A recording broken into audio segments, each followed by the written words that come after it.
आप सभी लोगों का बहुत बहुत स्वागत है, अभिनंदन है आज के इस सत्र में। आज का सत्र दूसरे फेज की समाप्ति और तीसरे फेज की स्टार्ट है। जैसा आप लोग को याद हो कि हम लोगों ने 90 दिन का एक अनुष्ठान शुरू किया हुआ है, जिसमें आज 1.5 महीने 45 दिन बीत गए। आज 46वां दिन है और इस 45 दिन में हमने 45 अलग अलग तरह की बातें की है। अपनी बातें आप लोग के सामने 45 अलग अलग विषयों पर रखी है। अब हम लोग आज फेज 3 में प्रवेश कर रहे हैं। फेज 3 के विषय में हम पहले स्टार्ट आज का सत्र शुरू करने से पहले फेज 3 के विषय में हम बताना चाहते हैं आपसे कि ये फेज 3 में हम लोग क्या करने वाले हैं और ये फेज 3 कितने दिनों की यात्रा है। इस 90 दिन की यात्रा में फेज 3 46वें से 70वें दिन तक की यात्रा है। आज आप लोग का 46वां दिन है और 46वें दिन से 70वें दिन की यात्रा को हमने फेज 3 रखा है और इसका नाम हमने दिया है चेतना विस्तार। आप घबराए नहीं, बहुत हम अलग अलग तरह की बातें नहीं करेंगे। कुछ बातों को हम दोहराएंगे, कुछ बातों को हम वापस से जोड़ देंगे, कुछ बातें जो हमने थोड़ी बहुत की थी पिछले दिनों उसको और ज्यादा गंभीरता से उस पे हम चर्चा करेंगे। उसी क्रम में ये 3 मुख्य बिंदु कि विचारों का अंतराल हम लोग वापस से डिस्कस करेंगे। हमने पहले और दूसरे फेज में भी इसका डिस्कशन किया था, लेकिन इस बार थोड़ा और जोर दे करके विचारों के अंतराल पर पूरा डिटेल डिस्कशन करेंगे।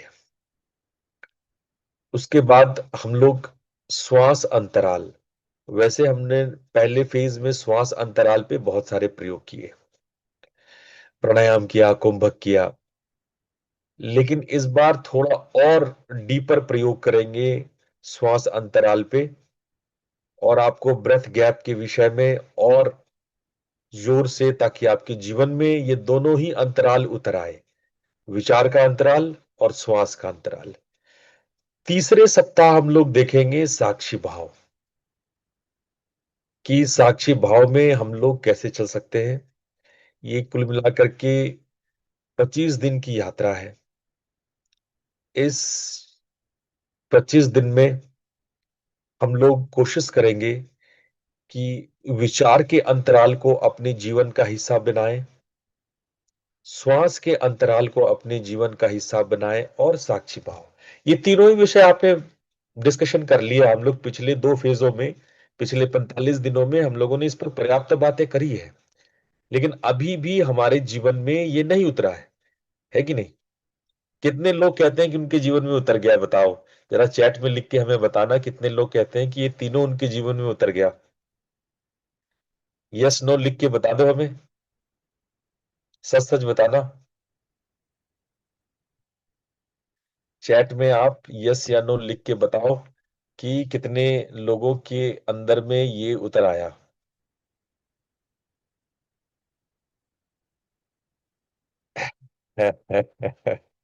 मैं समझ सकता हूं आपका नकारात्मक उत्तर। बिल्कुल ठीक है, हम मानते हैं कि कई बार हम लोग कुछ बात को वैचारिक रूप से समझ लेते हैं, लेकिन जीवन में उतारने में थोड़ा समय लगता है। तो ये फेज 3 मौका है, ये 25 दिन हमने इसको अपने जीवन में उतारना है। ये तीनों ही बात आप बड़े अच्छे से समझ चुके हैं, खूब डिस्कशन हो गया हमारा इस पे। अब है बारी इन 25 दिनों में, ये जो पूरा 25 दिन का ये फेज 3 है, इस तीनों को अपने जीवन में उतारना। मैं हर रोज इन तीनों पर नई नई बातें आपके सामने रखूंगा, आप लोगों को मोटिवेट करूंगा, पुश करूंगा कि आप अपने जीवन में ये तीनों उतारें। मैं इनके लाभ बताऊंगा, उनके उपाय बताऊंगा, उनके तरीके बताऊंगा, देखो, अब साधना करने की नहीं, अब साधना में होने की बारी आई है।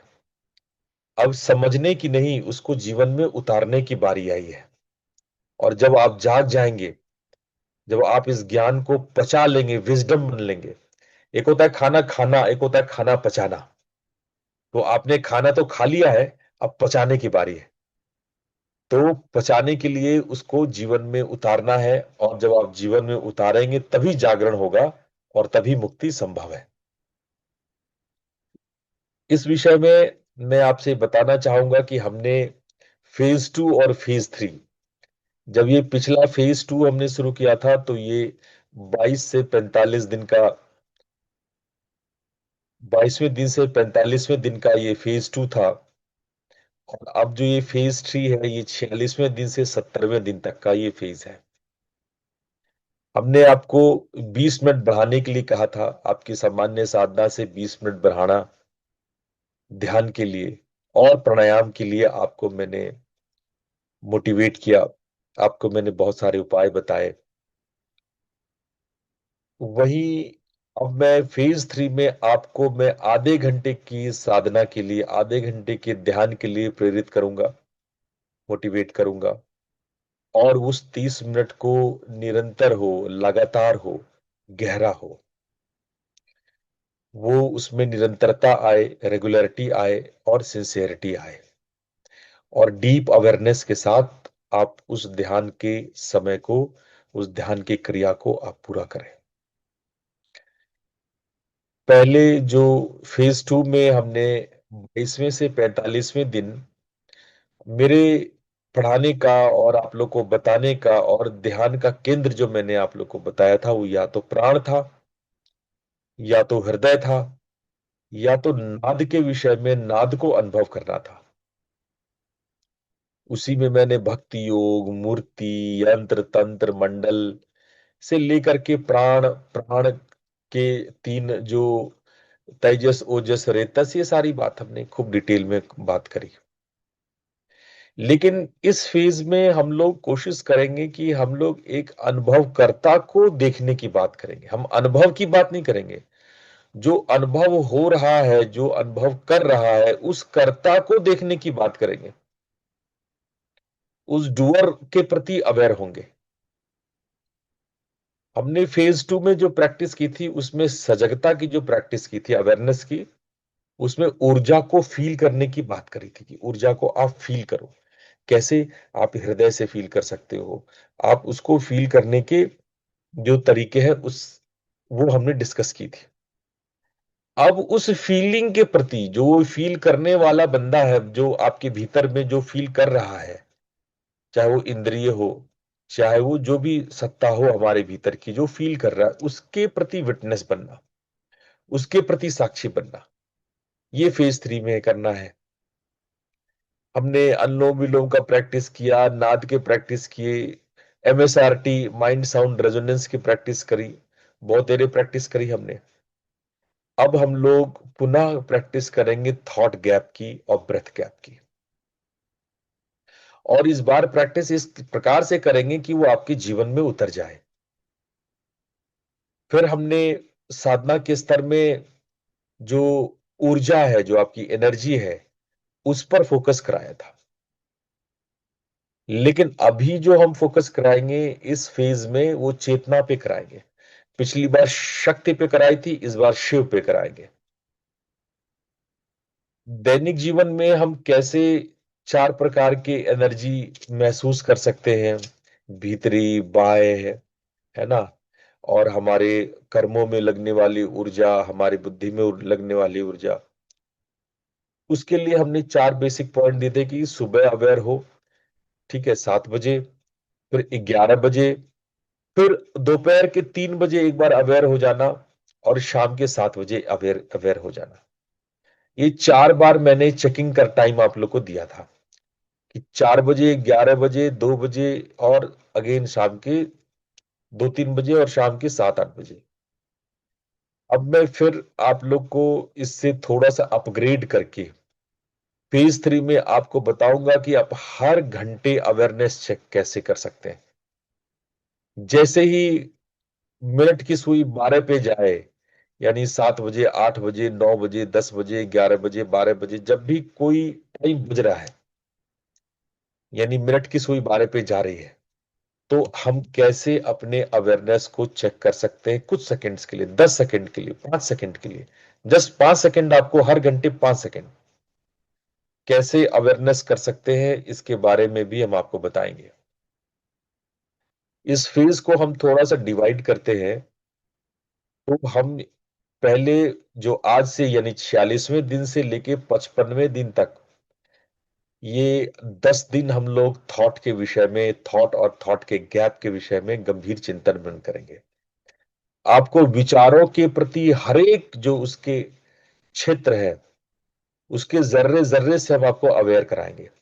विचार क्या है, क्यों है, कैसे है, किस प्रकार से है, मन, चित्त, विचार, इस पर भांति भांति का मैं 10 दिन सत्संग करूंगा।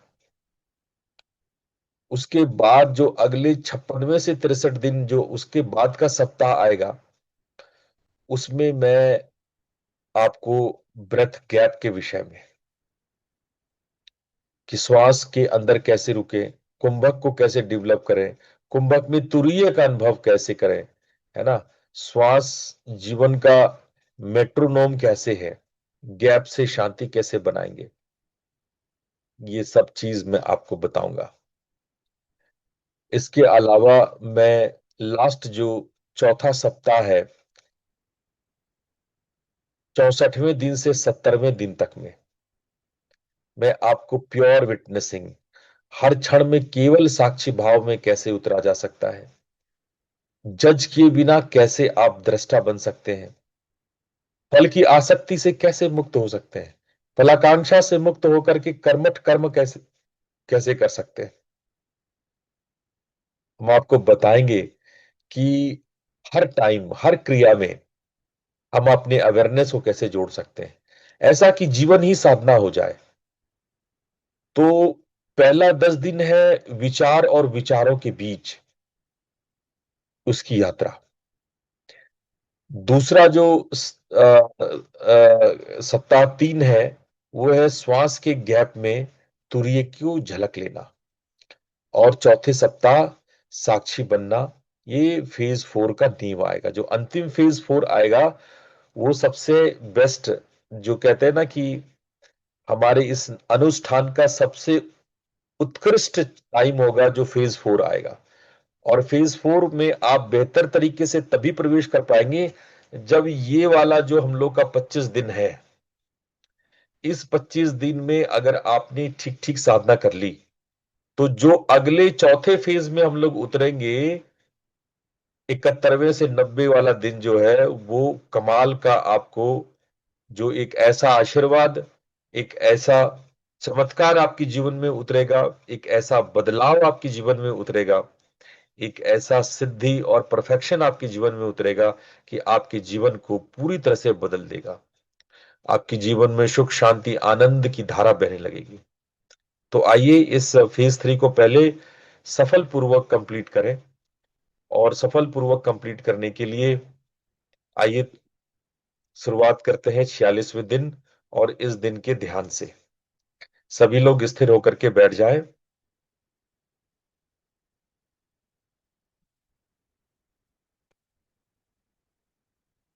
मन को बिल्कुल शांत कर लें। स्थिर शांत मन में बैठ जाएं।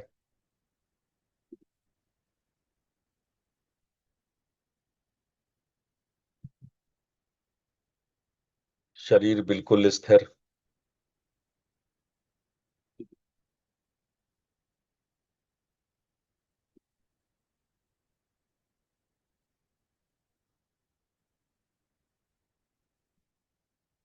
जब शरीर बिल्कुल स्थिर हो जाए तो श्वास के प्रति सजग बनेंगे।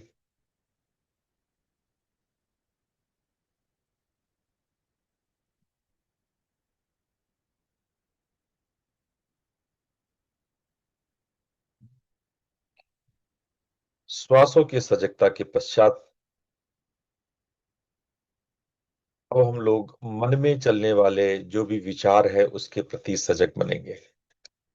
मन में जो भी विचार चल रहा है, सजग बने।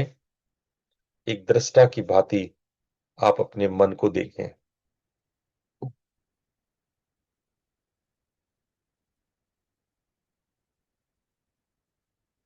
मन में जो भी विचार आ रहे हैं उसे आने दें।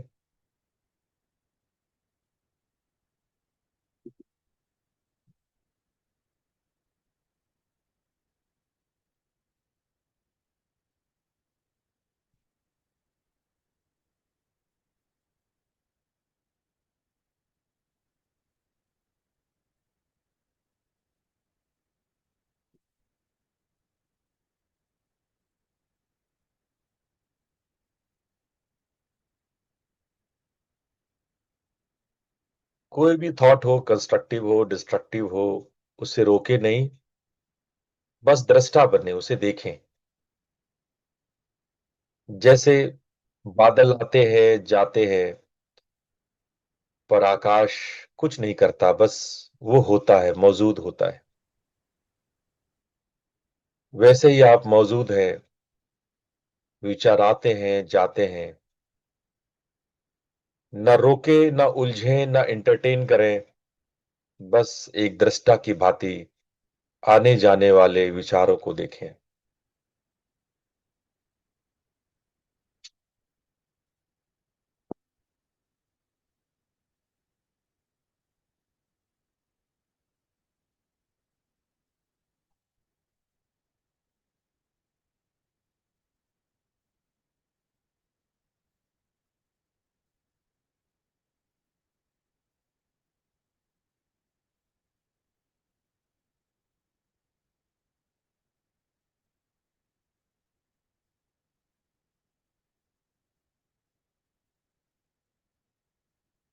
आपको कुछ नहीं करना है। ध्यान की उच्चतर स्थिति, जिसमें ध्यान आप कुछ करते ही नहीं है, आप बस होते हैं। ध्यान की क्रिया अक्रिया है। ध्यान की कला कोई कला नहीं है। बस नहीं होना, नहीं करना, बस सिर्फ होना।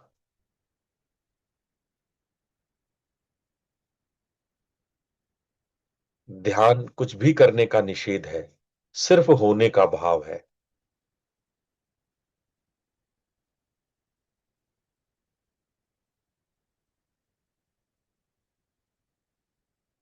देखिए, आपका मन कैसे काम कर रहा है, कितने प्रकार के विचार, तरह तरह के विचार आ रहे हैं।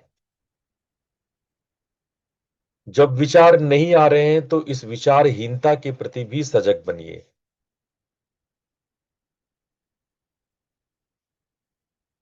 एक गैप है थॉट के बीच में, फिर थॉट्स आएंगे। दो थॉट के बीच के इस गैप को आप देखिए।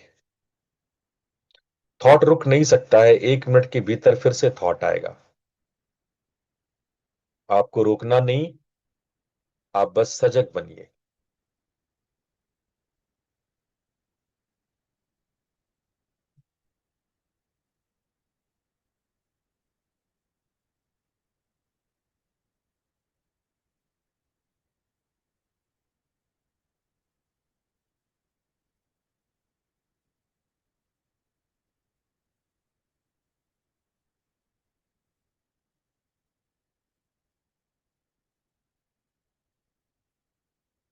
2 मिनट इस अभ्यास को और करें।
अब अपना ध्यान अपने भ्रूमध्य पर लाएं। वहां एक दिव्य ज्योति की परिकल्पना करें। हम लोग 3 बार ओम मंत्र का उच्चारण करेंगे और ओम मंत्र के उच्चारण के साथ शांति पाठ भी बाद में करेंगे। लंबा गहरा श्वास लीजिए। ओ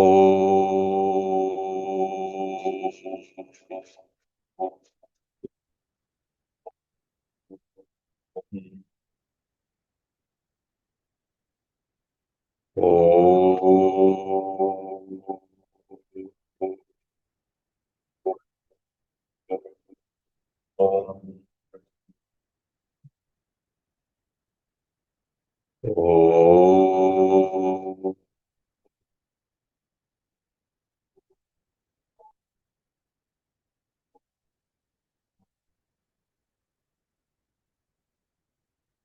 ओ ॐ असतो मा सद्गमय तमसो मा ज्योतिर्गमय मृत्योर्मामृतं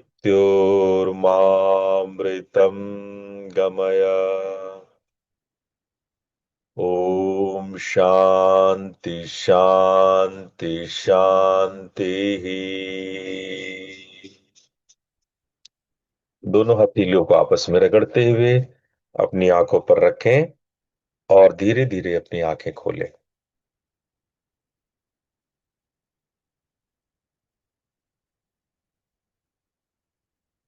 आज हम लोग चर्चा करेंगे मन के विषय में। मन का विचरण करना। विचरण का मतलब होता है घूमना, टहलना। सुबह सुबह जो आप लोग टहलने जाते हो ना, उसको कह सकते हो कि हम सुबह सुबह विचरण करने जाते हैं। विचरण का मतलब होता है घूमना, टहलना। यही शब्द बाद में चल के विचार बन गया। यही शब्द जो विचरण, मन का जो विचरण है, यही आगे चल के विचार बन गया। विचरण क्या है? और अगर इसको हम खोलें, इसको और गहरे में समझने की कोशिश करें, तो विचरना या विचारना, ये चरण शब्द से बना है। वी उपसर्ग लगा है। चरण का मतलब होता है पैर। यहां पे पैर का मतलब है मूवमेंट। स्थिर नहीं रहना, मूव करना।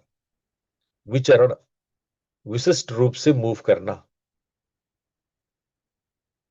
तो मन का जो गतिशीलता है, मन का जो मूवमेंट है, उसी को हम विचार कहते हैं।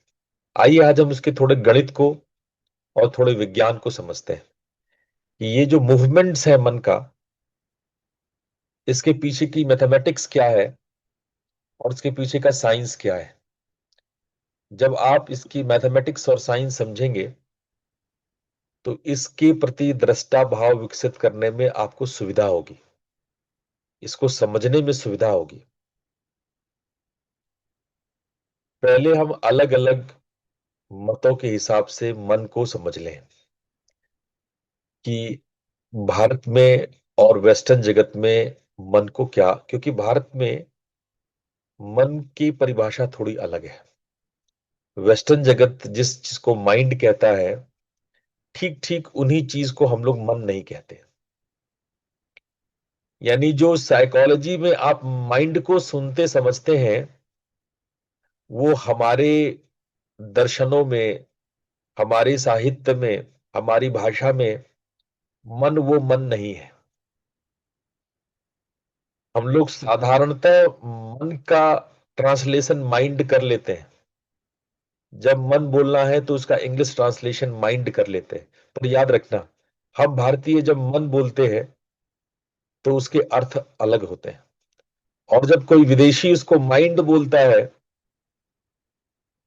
तो वो यूरोपियन फिलॉसफी से संबंधित माइंड का माइंड अर्थ लेता है। अब आइए हम समझते हैं पहले की इन दोनों धाराओं में माइंड और मन क्या है? अगर हम ठीक ठीक अपने शास्त्रों को देखें और समझें, तो मन एक प्रकार का इंद्रिय है। ये एक नया टर्म मैंने यूज किया, इंद्रिय। लेट्स अंडरस्टैंड इंद्रिय क्या चीज है। जैसे कोई चीज हम लोग इनपुट लेते हैं, जैसे गंध लिया, तो नाक, जो आपकी ग्रहण शक्ति है, वो इंद्रिय है। जब आप कोई आवाज सुनते हैं, तो शब्द को जो सुने, जो आवाज को सुने, तो कान, आपका श्रवण जो है वो इंद्रिय है। तो इंद्रिय का काम है बाहर से आउटपुट लेना, बाहर से इंफॉर्मेशंस लेना। और ये इंद्रिय जो है केवल इंफॉर्मेशंस नहीं लेता है, उसको पहचानता है, रिकॉग्नाइज करता है, और उसको स्टोर करता है स्मृति में। ये स्टोर होते होते ये हमारे भीतर एक आदत, एक मैकेनिज्म बन के तैयार हो जाता है। जब पहली बार हम बहुत छोटे होंगे, बचपन में, तो हमने पूछा होगा कि मम्मा ये क्या है। मम्मा ने कहा कि ये ग्लास है। तो पहली बार ग्लास जैसी चीज को हम लोगों ने जाना कि ये ग्लास है। ये ग्लास का इनपुट हमारे दिमाग में, स्मृति में चला गया। हो सकता है 10 बार हमने पूछा होगा, हमारी मदर फादर ने 10 बार इसको बताया होगा। अब ये हमारी स्मृति में चला गया। अब जब भी हम ग्लास को देखते हैं, तो हमारे दिमाग में ग्लास ही निकल के आता है कि अच्छा ये ग्लास है। और इसके लिए कोई मेहनत नहीं करनी पड़ती है। अगर किसी को कोई स्मृति दोष ना हो, तो ग्लास को देख के ग्लास ही कहेगा। तो ये जो हमारे भीतर एक मैकेनिज्म डेवलप हुआ, हमारी इंद्रियों ने जो इनपुट दिया, हमारी स्मृतियों ने जो सहेज लिया, उसको जो मैकेनिकली फंक्शन कराता है, वही 11वां इंद्रिय मन है। बड़ा ध्यान से समझना मेरी बात को। ठीक है, चूक जाओगे मेरे शब्दों को तो फिर छूट जाएगा इसका गहरा अर्थ। इसलिए मेरे एक एक शब्दों को बड़ा ध्यान से सुनो। जो 10 इंद्रिय जो इंफॉर्मेशंस, जो कर्म करता है, उससे जो स्मृति उत्पन्न होती है, जो स्मृति आपकी शॉर्ट टर्म लॉन्ग टर्म सहेजी जाती है, उसका मैकेनाइज्ड वर्जन मन है। मैकेनाइज्ड वर्जन क्या है? एक यंत्रवत, एक यंत्र की तरह काम करता है मन। मन एक ऐसा इंस्ट्रूमेंट है, एक ऐसा यंत्र है, जो आपको ये ग्लास देखते ही याद दिला देता है कि ये ग्लास है। आप कोई चीज जानते सीखते हैं, तो ये आपके ब्रेन को ऑटोमेटाइज कर देता है, उसके लिए सेल्फ ड्रिवन बना देता है, उसके लिए सेल्फ एक्नॉलेज्ड कर देता है, उसके लिए सेल्फ फंक्शन कर देता है। ये मन है। आप ब्रश देखते ही जान जाते हैं कि ये क्या है, क्यों है, कैसे, इसका अर्थ क्या है। अगर आप सुबह ब्रश करने के लिए ब्रश पकड़ते हैं, तो आप ऑटोमेटिकली, आपको याद नहीं करना पड़ता है कि इसमें टूथपेस्ट डालना है, इसको दांतों में रगड़ना है। वो आपका मन ऑटोमेटाइज कर देता है उसको। जैसे फॉर एग्जाम्पल, आप खाना खाते हैं, तो खाना खाते हैं तो आपको कोई याद रखना पड़ता है कि इसको पचाना है। खाना खा के आप भूल जाते हैं, बस स्वाद भर याद रहता है। बाकी तो काम आपका पेट करता है ना। वो एक वॉलंटरी फंक्शन है, वो करता रहता है। एक एक नॉन वॉलंटरी फंक्शन है, वो करता रहता है। वो आपको बताने कहने की जरूरत नहीं होती है, वो अपने आप करता रहता है। वो नॉन वॉलंटरी अपना आप फंक्शन होता रहता है। आपको बताने सिखाने की जरूरत नहीं है। हाँ, जब पहली पहली बार आपने खाना खाया होगा, जब आप जन्म लिए होंगे पहले दूसरे तीसरे दिन, हो सकता है कि माँ का दूध जब गया होगा आपके मुंह में तो मुंह से बाहर निकल आया होगा, को पता ही नहीं है इसको चूसा कैसे जाता है, इसको निगला कैसे जाता है। जब बच्चा जन्म लेता है उसको थोड़ा थोड़ा बताना पड़ता है, उसको भूख लगती है लेकिन उसको पता नहीं होता है इसको खाया कैसे जाए। कभी आप बहुत छोटे बच्चों के साथ अभी हुए हो तो आपको पता चलेगा। बच्चे को पता नहीं है, अभी तो नाभि से खाना जा रहा था, पच रहा था, नाभि से माँ का नाभि जुड़ा हुआ था। पहली बार बच्चे के मुंह में दूध डालो उसको पता ही नहीं, वो निकाल देगा मुंह से। उसको भूख लग रही है, रो रहा है, फिर धीरे धीरे उसका बॉडी भी सीखता है कि हाँ भाई दूध आया तो इसको ऐसे पचाना है। इसीलिए पहले ही दिन जो है बच्चे को आप रोटी सब्जी नहीं देते हो, तो कोई बच्चा नहीं खा सकता है, क्योंकि उसका शरीर जानता ही नहीं है अभी। फिर शरीर सीखता है, पहले धीरे धीरे माँ का दूध से वो सीखता है, फिर बाहर का दूध देते हो, गाय का दूध देते हो, 6 महीने तक कुछ ना कुछ रस्सी देते हो, खाना नहीं, अन्न नहीं देते हो, फिर 6 महीने बाद अन्नप्राशन करते हो। आई कोई भारत का नियम नहीं है, पूरी दुनिया में ऐसा करते हैं लोग, अन्नप्राशन करते हैं, फल का रस्सी देते हैं, तब तक 6 महीने पूरी दुनिया में। मैं यूरोप में भी गया, यूरोप में भी यही नियम है, 6 महीने तक फल का रस ही देते हैं, गाय का दूध, फल का रस, माँ का दूध, बस। फिर धीरे धीरे धीरे धीरे सिस्टम सीखता है। वैसे ही जैसे ही आपका पेट का डाइजेस्टिव सिस्टम है, जैसे आपका रेस्पिरेटरी सिस्टम है, जैसे कि आपका यूरिनरी सिस्टम है, वैसे ही आपका माइंड का सिस्टम है, कोई अंतर नहीं, वही है। वो सीख लेता है और फिर उस तरह से वो ट्रेंड हो जाता है। और जब यही ट्रेंड हो जाता है तो इसी को बच्चों हम लोग कहते हैं आदत, इसी मैकेनाइज्ड वर्जन को कहते हैं आदत।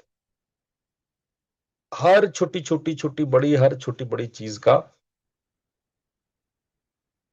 जो है हमें आदत होता है, और इन्हीं आदतों के आधार पे हमारा मन काम करता है, या मन ही आदत है। मैं तो आपको कहूं, अगर वेदांत का सूक्त लूं तो वेदांत सूक्त कहता है आदत ही मन है, मन ही आदत है। आदत और मन में, आपके संस्कारों और मन में कोई फर्क नहीं है। मन आदतों का समुच्चय है, the collection of your habits.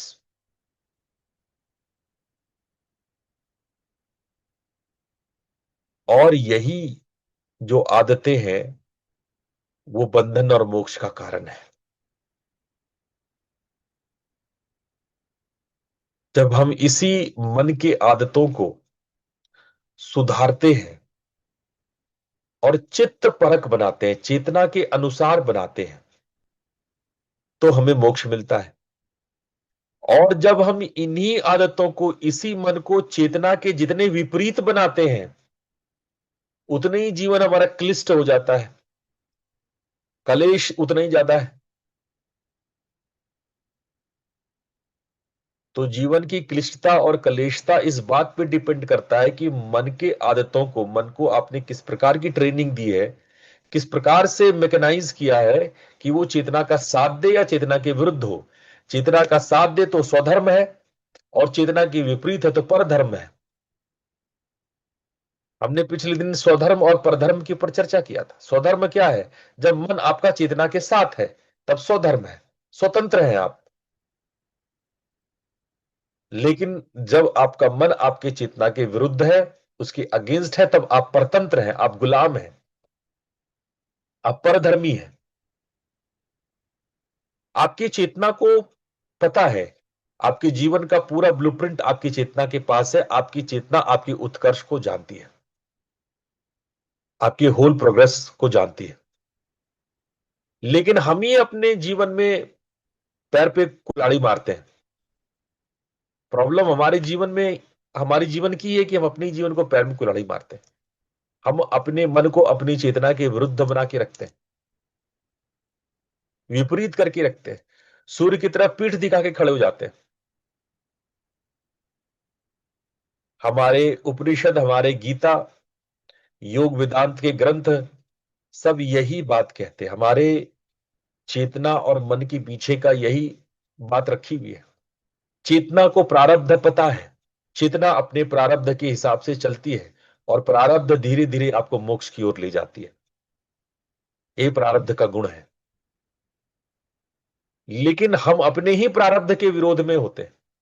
क्यों? क्योंकि हमारा मन, हमारी ट्रेनिंग, हम मन को ऐसी ट्रेनिंग देते हैं जो चित्त के सापेक्ष नहीं है। और ऐसा होने पर हम परधर्मी, परतंत्र हो जाते हैं। अब आइए थोड़ा सा आधुनिक मनोविज्ञान को समझें, जिसको वेस्टर्न लोग माइंड कहते हैं।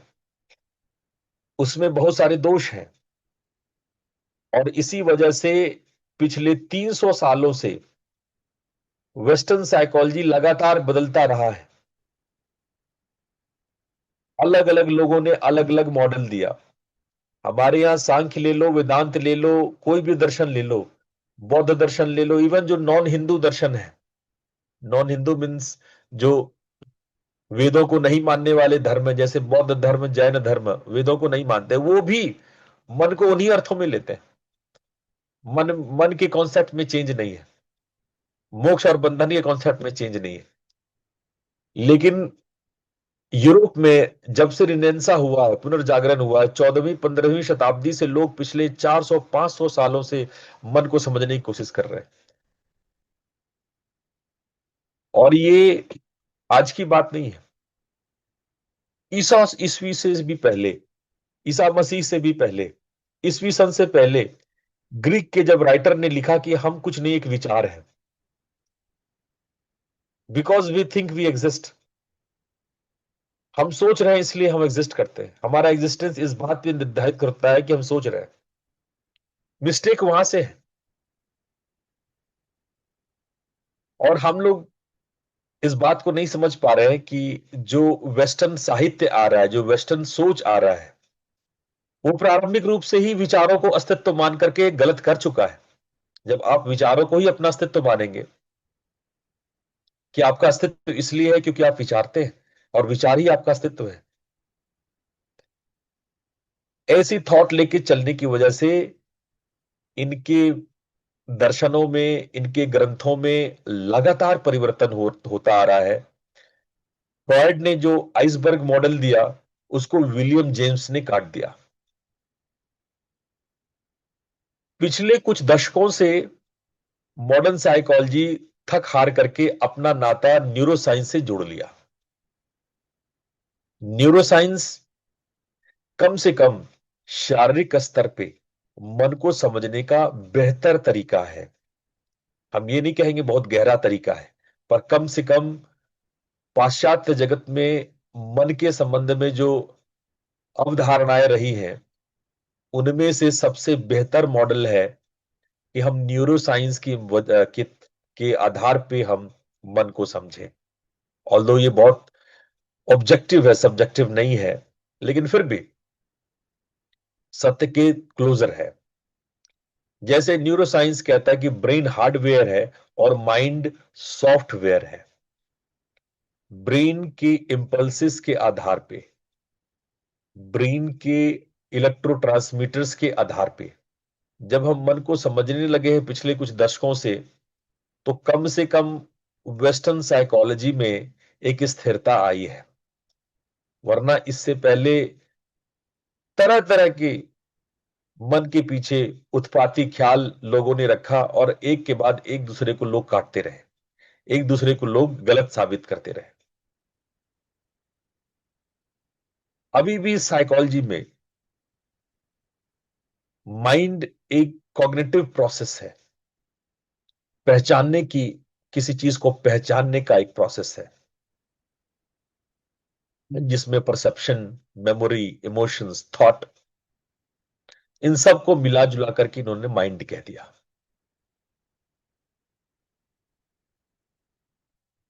लेकिन ध्यान रखना, जब हम भारत में मन बोलते हैं, तो मन का मतलब ये कॉग्निटिव प्रोसेस नहीं है। हमने परसेप्शन के लिए अलग शब्द दिया, मेमोरी के लिए अलग शब्द दिया, इमोशंस के लिए अलग शब्द दिया, थॉट के लिए अलग शब्द दिया। हम माइंड को इमोशन नहीं कहते। मन और भावना अलग अलग है। हम माइंड को स्मृति नहीं कहते। मन और स्मृति अलग अलग चीज है। माइंड एंड परसेप्शन, मन को कल्पना नहीं कहते। हमारे लिए ये सारे अलग अलग शब्द अलग अलग तरीके से परिभाषित है। हमारे शास्त्रों में इसका यूज है। हम अपने ग्रंथों में, कविताओं में इनको हम ठीक ठीक समझते ही जानते हैं। हाँ, ये जरूर है कि अभी आजकल के नए बच्चे बेचारे कंफ्यूज हैं। कभी माइंड पढ़ते हैं, कभी मन पढ़ते हैं, ना वो हमारी भाषा में मन समझ पाते हैं, और पाश्चात्य माइंड को पढ़ लेने की वजह से वो कंफ्यूज हो गए। अगर मैं आज के बच्चों को पूछ लेता हूं कल्पना और मन में क्या अंतर है, कल्पना और विचार में क्या अंतर है, नहीं नहीं बता पाते। भावना और दिल में, और दिल में और दिमाग में क्या अंतर है, नहीं बता पाते। क्यों? सारा घपला वेस्टर्न साइकोलॉजी को लेकर के है। उन्होंने सारा घपला कर दिया। वहीं से सारा घपला हो गया। अब जैसे प्रेम है, प्रेम को हमने अलग अलग परिभाषित किया है। भाई भाई बहन में प्रेम है तो उसको स्नेह बोलते हैं, है ना। अगर पिता अपने बच्चे बच्ची से प्रेम करता है तो पिता का प्रेम वात्सल्य कहलाता है। मां का प्रेम ममत्व कहलाता है। अरे एक ही में घालमेल, सबको लव नहीं बोल देते, हम लव बोलकर सब घालमेल कर दिए। जब इंग्लिश में लव शब्द बोलते हैं तो लव में सब आ जाता है। उसमें बहन का स्नेह आ जाता है, माँ का ममत्व होता है, पिता का वात्सल्य सब सब सब कुछ आ जाता है। नहीं, हम फ्रेंड में, हम फ्रेंड को लव बोल सकते हैं, फ्रेंड को I love you my friend, हम ऐसा नहीं बोलते। हम फ्रेंड के लिए मैत्री शब्द का इस्तेमाल करते हैं। तो ये जो वेस्टर्न वे ऑफ थॉट है, वो सब घालमेल है। इनके यहां कोई बहन मां बहन ऐसा कुछ नहीं है, कभी भी किसी से भी शादी कर सकते हैं। इनकी कई कई शादियां होती है और किसी से किसी की शादी हो सकती है। इनके यहां कोई मां बहन नहीं है। इनके यहां रिश्तों का कोई ऐसा चक्कर नहीं है। लेकिन हमारे परंपराओं में, हमारे सभ्यताओं में, भारतीय सभ्यताओं में रिश्तों का एक वजूद है। रिश्तों की गरिमा है। रिश्तों की एक मर्यादा है। कोई भी छोटा बच्चा आपको नाम लेके नहीं पुकारेगा। आप यूरोप में चले जाओ।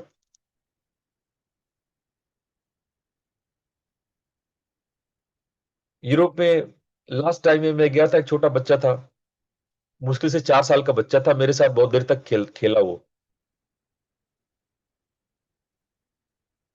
और हर बार जब मैं दोबारा उसके पास गया तो उसने मुझे मिस्टर राजेश के नाम से बुलाया। सुन के मुझे आश्चर्य लगता था। कोई भारत में हम किसी बच्चे, 4 साल के बच्चे के साथ खेले होते तो कम से कम मुझे अंकल बोलता।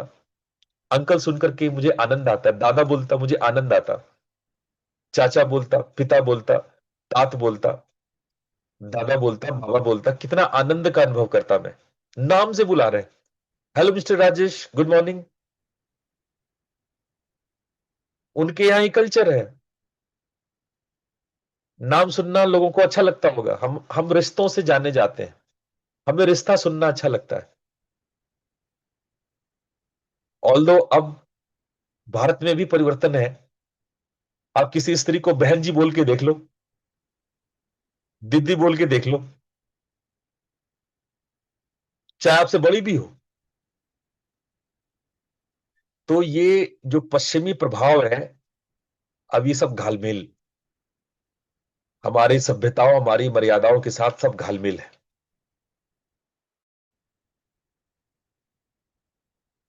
मन को चलिए भारतीय तरीके से सीखते हैं, जानते हैं। क्योंकि मन पर जितना प्रयोग हमारे भारत ने किया है, हजारों साल का प्रयोग है, वो इन तुच्छे वेस्टर्नर्स के समझ में नहीं आएगा। इसलिए मैं आप लोगों को जो हमारा सनातन मत है उससे समझाऊंगा कि मन को हम कैसे समझें। मन को समझने के लिए हमें पहले अपने अंतःकरण को समझना चाहिए। और अंतःकरण को हम 4 अलग अलग चीजों में डिवाइड करते हैं। मन, बुद्धि, चित्त और अहंकार। ये मन को इन चारों में के साथ कंपेयर करके अगर आप समझेंगे, इन चारों को ठीक ठीक समझेंगे, तो मन को समझने में, मन को पकड़ने में आपकी और जो आपकी पारंगतता है वो बढ़ेगी। मन मन का काम क्या है? मन करता क्या है? मन का काम है संकल्प विकल्प करना। आपके मन में कोई चीज आता है, चलो चलो मैं ये करता हूं, नहीं नहीं ये नहीं, मैं ये करूंगा, क्यों ना ये किया जाए, कल ये हुआ था तो मुझे ये करना चाहिए, ऐसा कल। ये जब आप कोई संकल्प करते हैं, कुछ ऐसी बात जिससे कोई क्रिया होने की बात हो, मन एक ऐसी पोटेंशियल एनर्जी है जिससे कुछ काइनेटिक होने की संभावना है। मन ऐसी, जैसे मन ऐसा है जैसे आपने धनुष में वाण चढ़ा के प्रत्यंचा खींच दिया, धागा खींच दिया, ये मन है। अभी कार्य हुआ नहीं है, लेकिन जो संकल्पना, जो विकल्पना आप में चल रही है, संकल्पना विकल्पना, ये मन का काम है। ये मन जो है संकल्प विकल्प करता रहता है। अब प्रश्न उठता है कि ये संकल्प विकल्प कैसे करता है? ये आपने, जब आप अपने बचपन से इस उम्र तक, जिस भी उम्र में आप हो, वहां तक आपने बहुत सारे हैबिटेट्स डेवलप किए, ट्रेड्स डेवलप किए। मुझे ये इंग्लिश शब्द इसलिए बोलने पड़ रहे हैं क्योंकि अगर मैं हिंदी बोलूंगा शुद्ध हिंदी तो आपके ऐसे सर के ऊपर से जाएगा, फिर कहोगे गुरुजी आप एकदम बिल्कुल ऐसी भाषा बोलते हो कि समझ में नहीं आता है। दुर्भाग्य है कि हमको इंग्लिश में बोल के आपको समझानी पड़ती है, मुझे इंग्लिश के वर्ड्स यूज करने पड़ते हैं, ये दुर्भाग्य है। पर चलिए, तो बहुत सारे ऐसे आपके मन का ट्रेट्स हैं जो आपने बचपन में ट्रेनिंग दे दे करके उसको नर्चर किया है, खूब ट्रेनिंग दी है कि ब्रश ऐसे करते हैं, पॉटी ऐसे करते हैं, स्नान ऐसे करते हैं, वॉकिंग ऐसे करते हैं, कार ऐसे चलाते हैं, ऐसे बैठते हैं, ऐसे लिखते हैं। ये सारी आपने ट्रेनिंग दे रखी है। इस ट्रेनिंग में मेमोरी का, स्मृति का बहुत रोल है, और थोड़ा बहुत अटेंशन का, क्योंकि जरूरी नहीं है कि मन हमेशा अटेंटिव भी हो। मन मन अगर सच्ची बात जाने तो मन 90% बेहोश ही रहता है, मन अटेंटिव होता नहीं है। अटेंशन केवल 10% रहता है, 90% मन बेहोश रहता है। मन एक आदत है, मन एक मैकेनिकल प्रोसेस है। आप ड्राइव करना सीख चुके हैं, आप कई सालों से गाड़ी चला रहे हैं, अब आप बहुत टेंशन, बहुत अवेयर नहीं है कि सामने वाला कौन आ रहा है, कौन पैदल चल रहा है, कौन ट्रक ट्रक आ रहा है। स्टार्टिंग में आप बहुत अवेयर हुए होंगे, जब आपने पहली बार कार चलाई होगी तो आप हड़बड़ाए होंगे, आप बहुत अवेयर हुए होंगे कि अरे कोई पैदल चल के आ रहा है, कोई ट्रक आ रहा है, कोई रास्ता इधर से मुड़ रहा है, कोई मुझे ओवरटेक कर रहा है, मुझे यू टर्न लेना है, मुझे दाएं मुड़ना है, बहुत अवेयर हुए होंगे। लेकिन अब हैबिट में आ गए, आप मैकेनिज्म में आ गए आपके, अब उसके लिए आप अटेंशन नहीं लेते, बस वर्किंग मेमोरी काम करता है। आपने एक पैटर्न डेवलप कर लिया, उसी को कंडीशन या पैटर्न ऑफ माइंड कहते हैं, उसी को वृत्ति कहते हैं। आपने वृत्ति डेवलप कर लिया और वो वृत्ति बन गया, और वो जब वो चालू होता है तो वो मन काम करना शुरू कर देता है। मन एक एक एक ऑटोमेटिक फेनोमेना है। आपने वो रिदम सेट कर दिया है, मन स्मृतियों से वो रिदम निकाल लेता है और वो काम करने लगता है। आप चाहे उस पर फोकस करो, आप वॉलंटरी हो या नॉन वॉलंटरी हो, वो फंक्शन करता है। आप सांस लेते हैं, थोड़ी हमेशा अवेयर होते हैं कि सांस ले रहे हैं, वो अपने आप क्रिया हो रही है।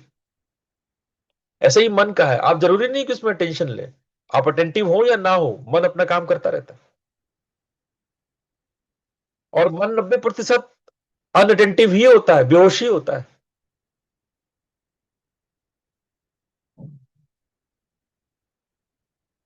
तो ये मन है।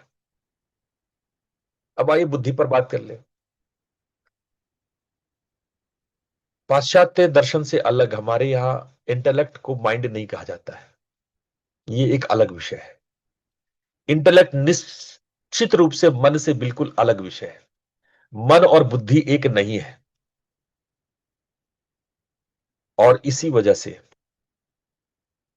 हमारे और वेस्ट के लोगों के सोचने में, समझने में, उनकी कार्यशैली में, उनके संस्कारों में हमारे संस्कारों से अलग भिन्नता है। बुद्धि मन का और मन बुद्धि का विषय नहीं है। दोनों एक दूसरे से नितांत अलग विषय है। बुद्धि का काम है विवेक करना, निर्णय लेना, दूध का दूध, पानी का पानी, है ना, तुलना करना, कंपेयर करना,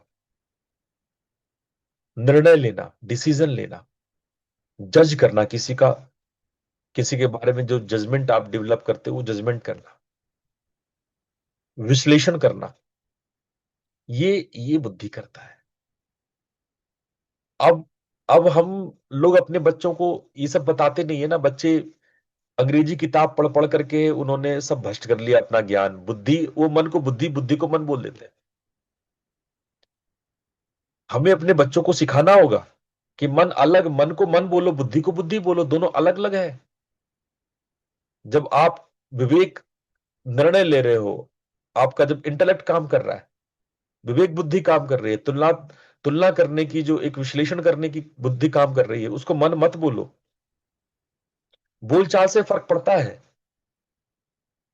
आप अगर निर्णय लेने को, विश्लेषण करने को, विवेक करने को मन कहने लगते हो, तो वहां पे घालमेल हो जाता है।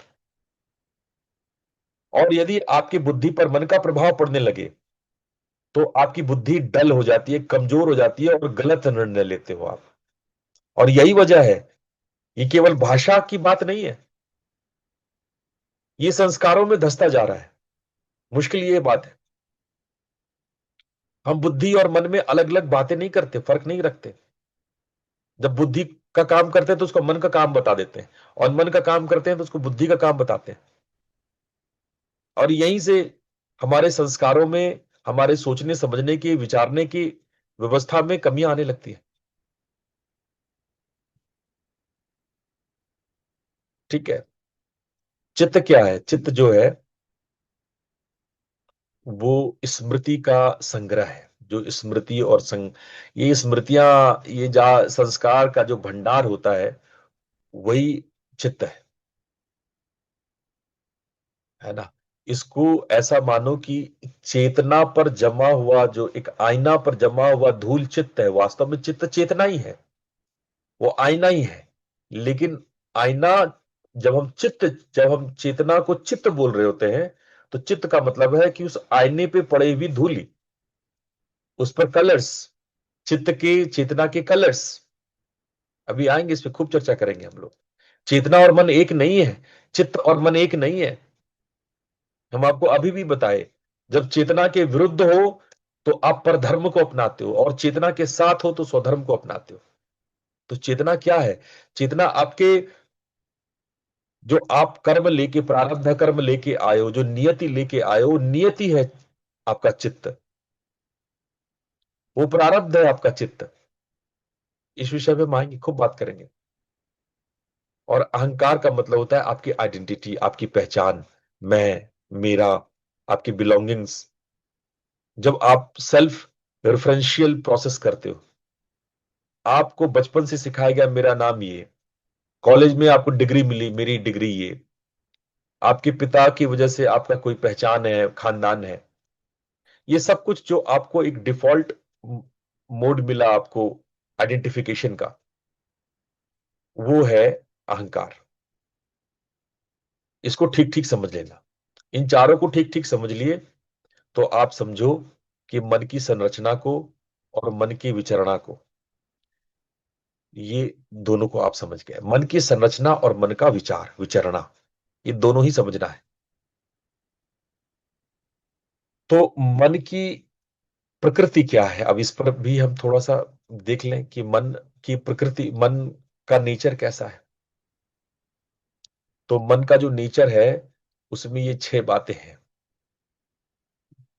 Restlessness, agitation, powerful force, stream like, reflective nature और हैबिट फॉर्मिंग। ये 6 नेचर होते हैं मन के।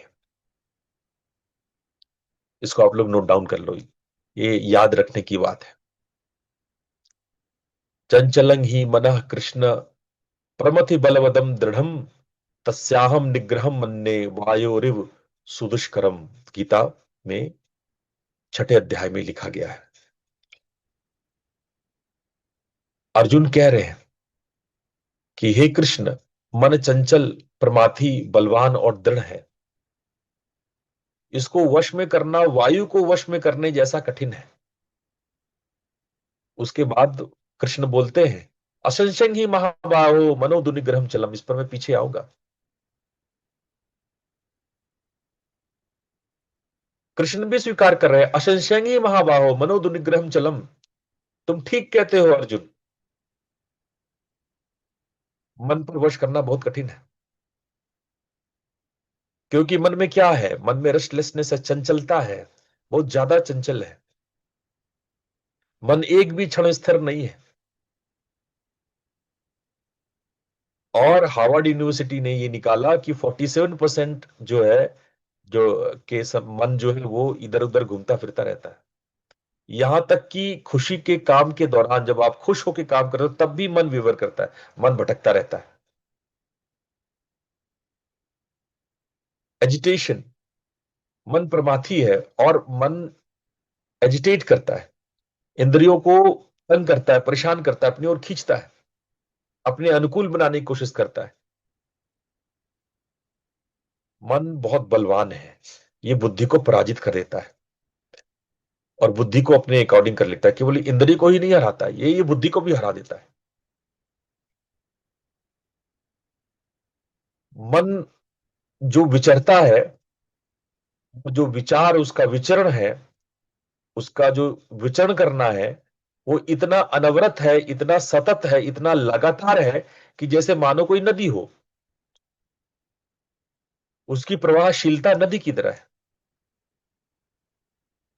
इसके अलावे मन एक प्रतिबिंब बनाता है, मन जो देखता सुनता है उसका प्रतिबिंब बनाता है।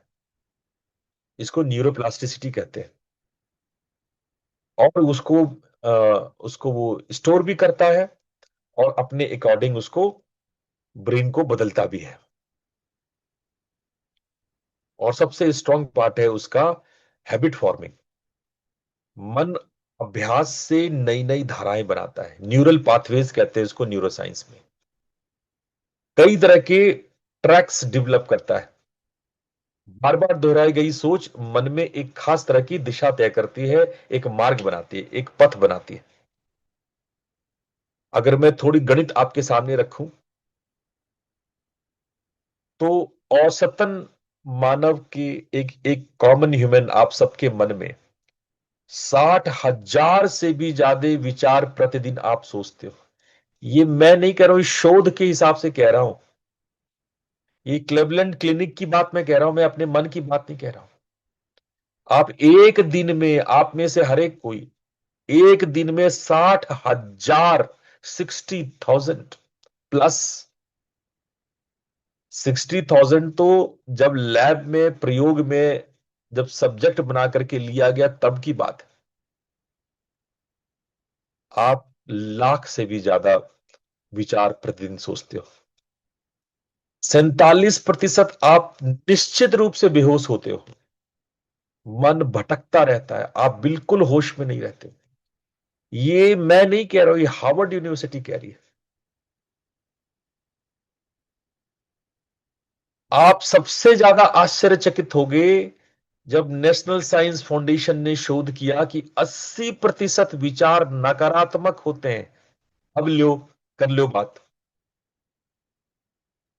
80% आपके थॉट्स, कुल में से जितने विचार करते हो, 60,000 प्लस विचार जो आप करते हो, वो नकारात्मक होता है।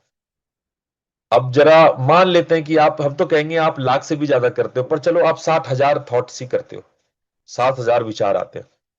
तो उसका 80% कोई हमको निकाल के बताएगा? प्रतीक जी जरा निकालिए, 60,000 का 80% कितना होता है? 60,000 का 80% कितना होगा? 8,000। हाँ, आवाज नहीं आई, एक बार फिर से बोल दें। 48,000 गुरु जी। अच्छा, 48,000। यानी 48,000। हम इसको राउंड फिगर में मान ले तो 50,000 थॉट्स, नेगेटिव थॉट्स आप लाते हो एक दिन में, 50,000 नेगेटिव थॉट्स। और ये हम नहीं, साइंस का लैब कह रहा है। 50,000 बार नेगेटिव बातें सोचते हो आप। जरा गणित को तो देखो, ये स्टैटिस्टिक्स को तो देखो। और यही यही नहीं, 95% बात आप दोहराते हो, रिपीट करते हो, कंटिन्यूअस, जिसकी कोई जरूरत नहीं है, रिपीट करने की कोई आवश्यकता ही नहीं है। 95% बात आप रिपीट करते हो। और एक बार, एक और इंटरेस्टिंग शोध है जो कि ग्लोरिया मार्क ने किया है, वो मैं बहुत कोट करता हूं। एक बार अगर आप डिस्टर्ब हो जाते हो, मान लो कि कंप्यूटर पे आप कोई ऑफिस का काम कर रहे हो, और किसी कोई शर्मा जी आ रहे हैं, और बताइए क्या समाचार, ले चलिए चाय वाय पीते, कहा ये वो। एक बार आपका प्रोजेक्शन बिगड़ गया, ठीक है। एक बार आपका जो ध्यान था वो डिस्टर्ब हो गया, किसी ने चाय की बातें कर दी, या किसी ने और कोई तफरी ले ली। उस तफरी के बाद आपको 23 मिनट लगते हैं वापस से एकाग्र होने में। याद रखना, एक नॉर्मल माइंड, ये न्यूरो साइंस कह रहा है, ये कोई मेरा विचार नहीं है। न्यूरो साइंस के अकॉर्डिंग, एक बार आप एकाग्रता भंग करते हैं, कोई आके आपकी तफरी ले लेता है, आप एकाग्रता से बाहर जब चले जाते हैं, उसके बाद वापस उसी एकाग्रता में आने में, अगर आप आते हैं तो, ज्यादातर लोग तो आ भी नहीं पाते। अगर आप आ जाते हैं तो आपको 23 मिनट, 23 मिनट्स लगते हैं। देखो क्या विचरण का गणित है ये, आपका मन का विचरण का गणित देखो आप। और अगर आप ध्यान करते हैं, नाद योग करते हैं, जो मेडिटेशंस हम आपको कराते हैं उसको आप रेगुलर सिंसियरली करते हैं, तो मैं आपको बता दूं कि आप 21 दिन के अंदर अंदर, विद इन 21 डेज, आप 40% तक ध्यान में, आपके उसमें सुधार, माइंड वेवरिंग में कमी आ सकती है, माइंड के विचरण में कमी आ सकती है। इस गणित को आप लोग याद रखना। और चलते चलते मैं एक और बात आपको कहते जाऊंगा, जो कि बहुत इंपॉर्टेंट पार्ट है, कि डिफॉल्ट मोड नेटवर्क, डीएमएन, जिसको हम लोग मंकी माइंड कहते हैं, इस मंकी माइंड का क्या न्यूरो साइंस है, मैं ये भी आपको एक बार बताना चाहूंगा। डीएमएन, हम लोग मंकी माइंड तो बहुत समय से बोलते आ रहे हैं, लेकिन इस मंकी माइंड का एक्चुअल अर्थ क्या है, इसको मैं अक्सर अपने क्लास में, ये अगर आप मेरी बातों को याद रखें तो मैं फिर से दोहरा लेता हूं। आपकी स्थिति एक ऐसे बंदर की तरह है जिसको खूब शराब पिला दिया जाए, आप टल्ली हो गए। किसी बंदर को दबा के आप शराब पिला दो, वो भी कॉकटेल, अलग अलग शराबों को मिलाकर उसको बंदर को घोटवा दो, तो बंदर की क्या स्थिति रहेगी बताओ। ऊपर से उसको किसी बिच्छू ने काट खाया हो। एक तो एक बंदर को आपने दबा के शराब पिला दिया, ऊपर से उसको बिच्छू ने काट खाया हो, तो उस बंदर की क्या स्थिति होगी। अगर आप कल्पना कर सकते हैं तो यही आपका माइंड है। अब कहो कि गुरुजी आप तो बहुत मजाक उड़ा दिए माइंड का। आप तो मन की, इससे ज्यादा कोई हंसी क्या ही उड़ाएगा, इससे ज्यादा कोई खिल्ली क्या उड़ाएगा, कि आपका मन की एक ऐसे, आपका माइंड, आपका मन एक ऐसे बंदर की तरह है जो न केवल शराब में टल्ली है, आउट ऑफ माइंड है, उसके अलावा इसको बिच्छू ने भी काट रखा है। इसको समझने के लिए मुझे आपको डीएमएन बताना होगा कि ये डिफॉल्ट मोड नेटवर्क क्या, और ये आपको मैं शोध के आधार पे बताऊंगा सारी बातें। ऐसे नहीं कि मैं व्यंग मार रहा हूं, मैं आपकी खिंचाई कर रहा हूं, मैं आपको ऐसे ही मजाक बना रहा हूं। मैं पूरे वैज्ञानिक शोध के अनुसार आपको सारी बातें बताएंगे।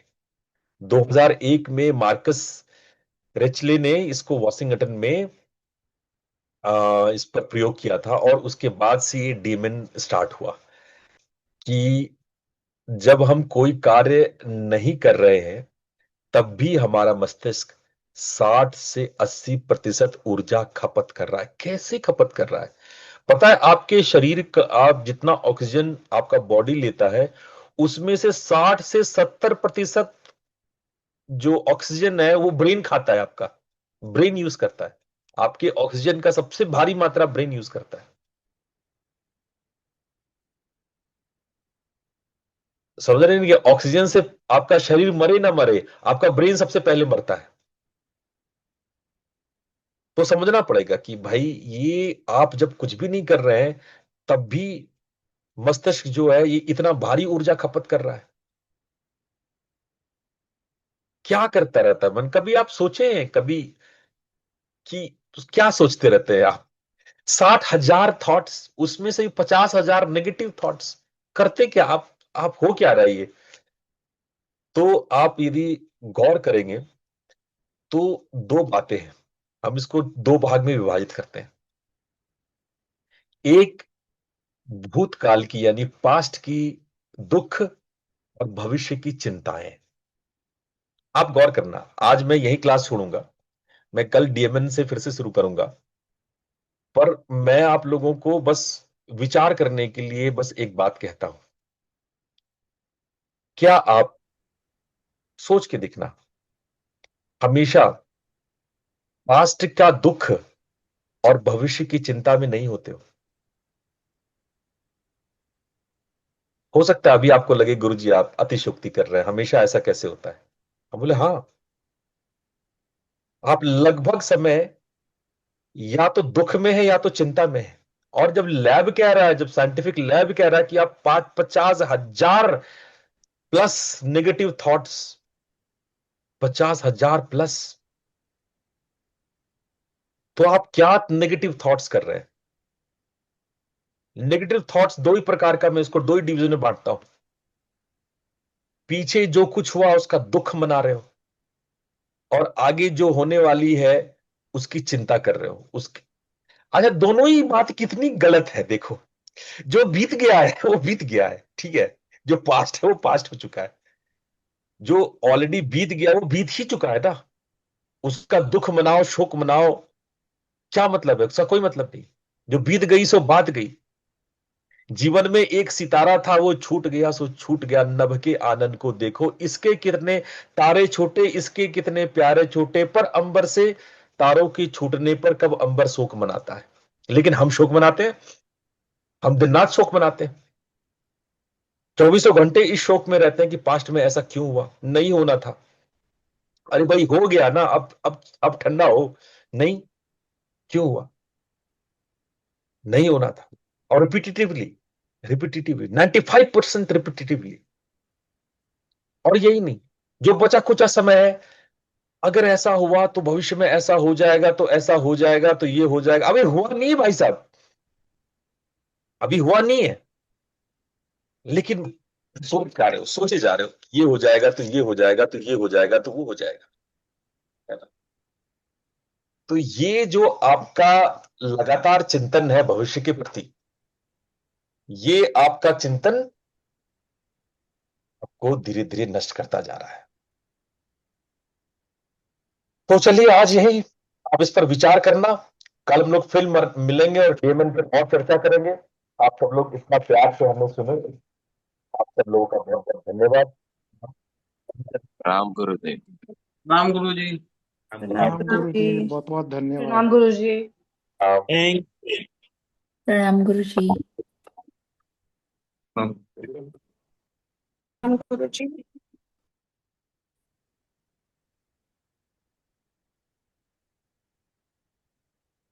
प्रणाम गुरुदेव।